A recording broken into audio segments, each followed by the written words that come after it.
Hey, so if you are one of those happily married women and all of your needs are being met in your marriage, this one's not for you.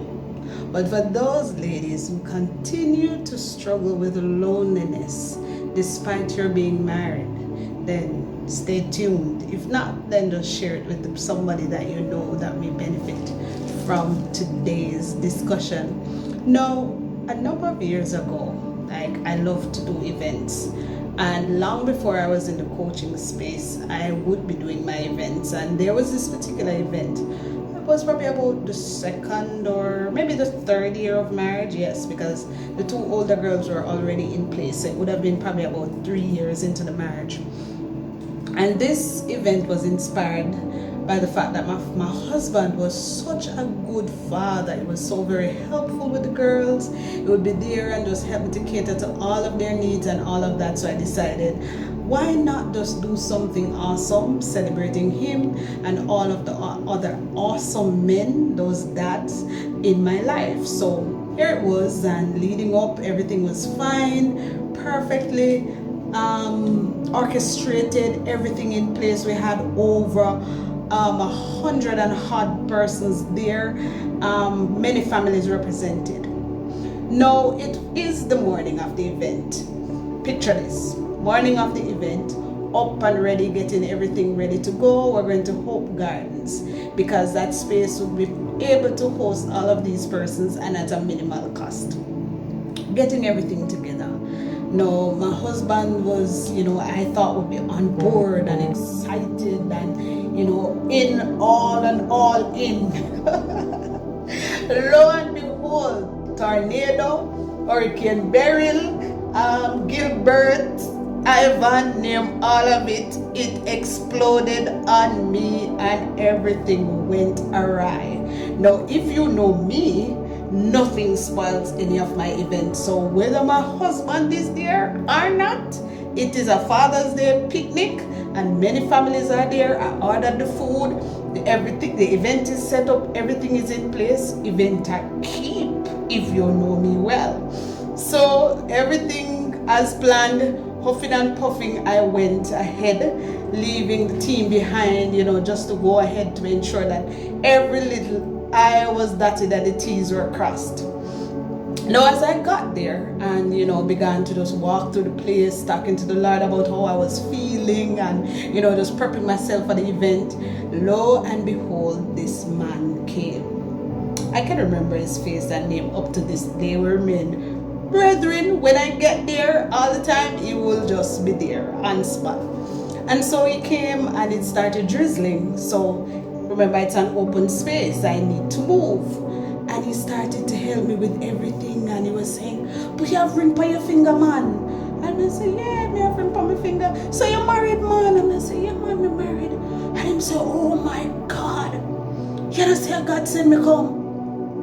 Your husband that you have now is not your husband. And me and your husband, and God send me come, because there is no way me could have met my little pretty wife left the yard, she alone, come and move all of them things here.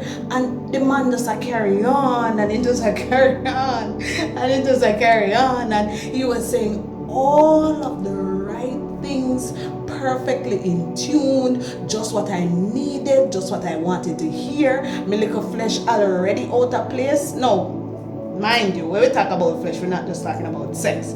No, I was very upset, and there was space, there was room for the enemy to come in. Here it was, this innocent gentleman, innocent not in the sense that he did not have ulterior motives, but innocent to what I was experiencing in the moment. But being who he is and always is, he is seeking, as he told God, roaming about the earth, seeking whom he may devour. And in that moment, he was seeking to devour me in that space and time of weakness.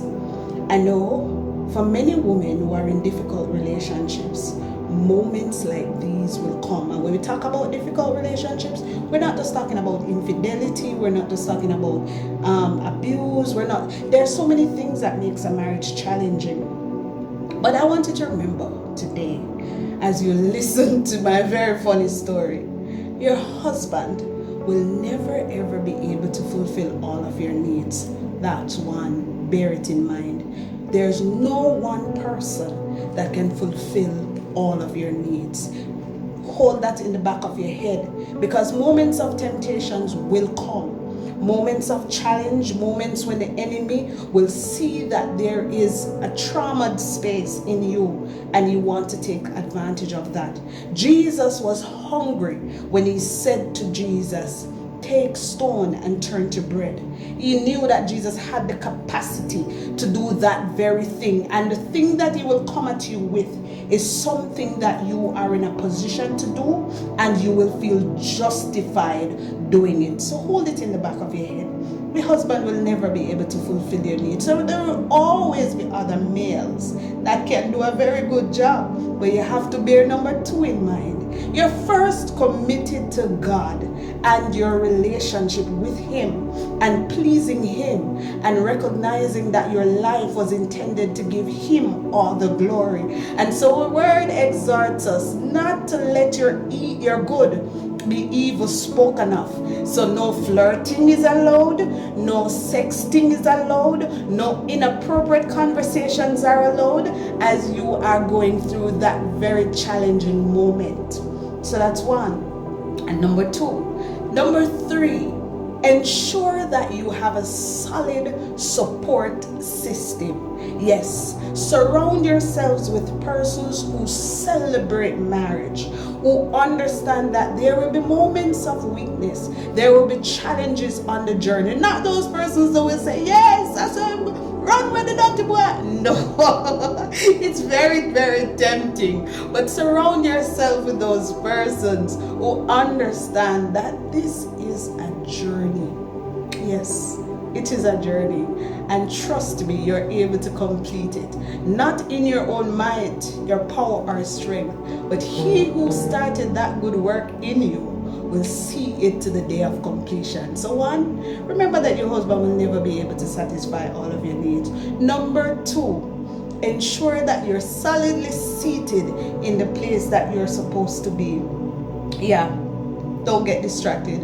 Number 3, ensure that you have a solid support system. I am Nicole Kenwood Brown, your wife strategist.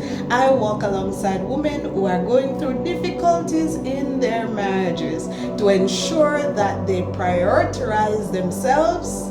Yes, they also fulfill the call of God on their lives. Look, if you need support today, just reach out. Remember to share and have a wonderful rest of the day. You are a wife, not just